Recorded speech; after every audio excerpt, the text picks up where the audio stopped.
ilé-ẹjọ́ pàṣẹ pé kí iléeṣẹ́ ọlọ́pàá san mílíọ̀nù 10 náírà fún àwọn olùwọ́de EndSARS. Kí ló fàdí ọ̀rọ̀? Ẹ̀sùn ọmọ bíi ẹ̀wà gbọ́. Ìròyìn yàjóyàjó ló wá sí tìgbọ̀nyìn láti lè ṣẹ́jìgì àlọ́ra. Ìkànnì 24 tó fìdí pagbá sílùú Ìbàdàn nípínlẹ̀ Ọ̀yọ́.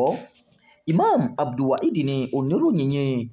Ilé-ẹjọ́ gíga ìpínlẹ̀ Èkó ti pàṣẹ pé kí iléeṣẹ́ ọlọ́pàá Nàìjíríà, ọ̀gá àgbà ọlọ́pàá pátá ní Nàìjíríà àti kọmíṣánná ọlọ́pàá Èkó san mílíọ̀nù 10 náírà fún àwọn olùwọ́de tó ṣèrántí àwọn ẹgbẹ́ wọn tó fẹ̀hónú hàn lásìkò ìwọ́de EndSARS.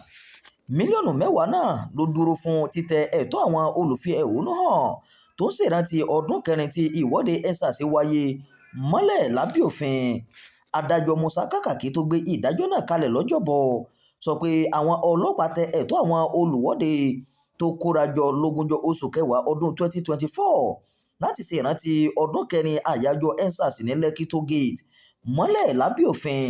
Lóòótọ́ àwọn agbófinró lẹ́tọ̀ọ́ láti rí i pé àlàáfíà wà láàrin ìlú kí àwọn èèyàn sì pa òfin mọ́, ṣùgbọ́n wọn kò gbọ́dọ̀ kó ipa tó lòdì sí ìjọba àwarawa àti ohun tí òfin sọ. Adájọ́ Musa Kakaki ló sọ bẹ́ẹ̀. Tẹ́ ò bá gbàgbé, ó kéré tán iléeṣẹ́ ọlọ́pàá ìpínlẹ̀ Èkó mú 20 èèyàn lára àwọn olùwọ́de tó ṣèrántí ọdún kẹrin tí àyájọ́ EndSARS wáyé nílùú Èkó lọ́dún tó kọjá. 20 oṣù kẹwàá ọdún 2020 ní ìwọ́de EndSARS gan wáyé níbi tí ọ̀pọ̀ ọ̀dọ́ ti kóra jọ tí wọ́n pè fún fífi òpin sí ẹ̀ka ọlọ́pàá SARS lórílẹ̀‐èdè Nàìjíríà. Ẹgbẹ̀rún àwọn ọ̀dọ́ ló bọ́ sójú títì ní Lekki Toll Gate láti ṣe ìwọ́de tako ìwà ipá àwọn ọlọ́pàá SARS sí aráàlú. Àwọn ọ̀dọ́ náà pe ìpè yìí láti fi òpin sí ìpànìyàn láìnídìí àti ìwà tó lòdì sí ẹ̀tọ́ ọmọnìyàn tí wọ́n fi ẹ̀sùn ẹ̀ kan àwọn ọlọ́pàá náà. Bó tilẹ̀ jẹ́ pé ìwọ́de wọ́ọ́rọ́ ni wọ́n ṣètò, ó padà di rògbòdìyàn tí ẹ̀mí bọ́ sí i. Àwọn míì bá ara wọn látìmọ́lé fún ìgbà pípẹ́ nínú àwọn olùwọ́de náà. Àwọn sójà sínà bọ́n bolẹ̀, ó sì kéré tán ìròyìn sọ pé òkú tó sùn lójú ìjà náà tó 12. Ìrántí ọdún kẹrin náà ló pé lógúnjọ́ oṣù kẹwàá ọdún 2024 tí àwọn olùwọ́de sì tún kóra jọ láti rántí rẹ̀ àti àwọn akọni ẹgbẹ́ wọn tó bógun náà lọ. Èyí ni wọ́n ń ṣe lọ́wọ́ ní Lekki Toll Gate lẹ́kọ̀ọ́ lọ́dún tó kọjá tí àwọn ọlọ́pàá fi dé tí wọ́n sì kó wọn dà sínú ọkọ̀ àwọn agbófinró láìsọ ohun pàtó eléyìí tí wọ́n ṣe tako òfin Nàìjíríà.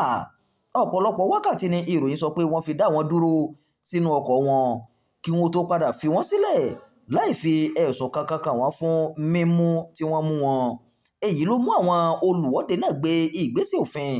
Wọ́n ṣàpèjúwe ìwà àwọn ọlọ́pàá bíi títẹ ẹ̀tọ́ àwọn láti ṣèwọ́de wọ́ọ́rọ́wọ́ mọ́lẹ̀. Bákan náà ni wọ́n ní iléeṣẹ́ ọlọ́pàá Nàìjíríà tako àǹfààní tí òfin fún àwọn láti sọ èrò ọkàn àwọn síta.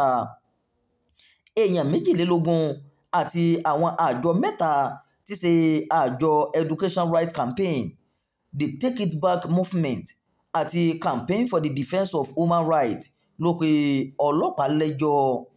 Àwọn olùwọ́de tó pe ẹjọ́ náà ni Hasan Taiwo, Sowote, Ohadiale Kingsley, Ilesanmi Kehinde, Osopale Adeseye, Ọlámilékan Sanusi, Òṣùgbà Blessing, Káyọ̀dé Àgbájé, Michael Adédèjì, Jennifer Rita Obiora, Ọ̀rúnṣọlá Olúrẹ̀mí àti Ṣèyí Akinde àti bẹ́ẹ̀ bẹ́ẹ̀ lọ.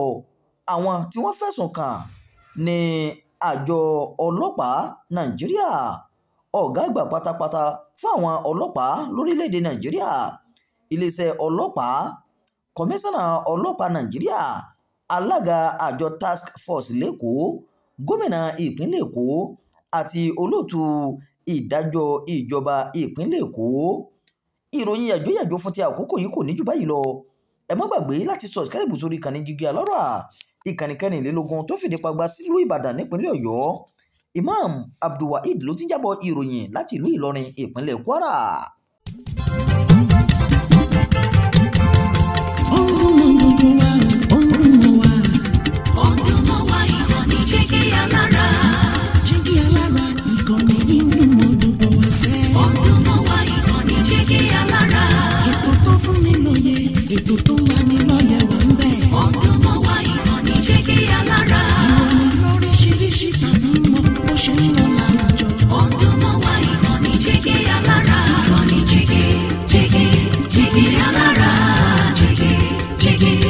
Jígí alára,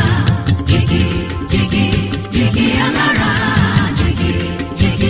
jígí alára. Ìkànnì Jígí Alára 24 bàbá gbogbo.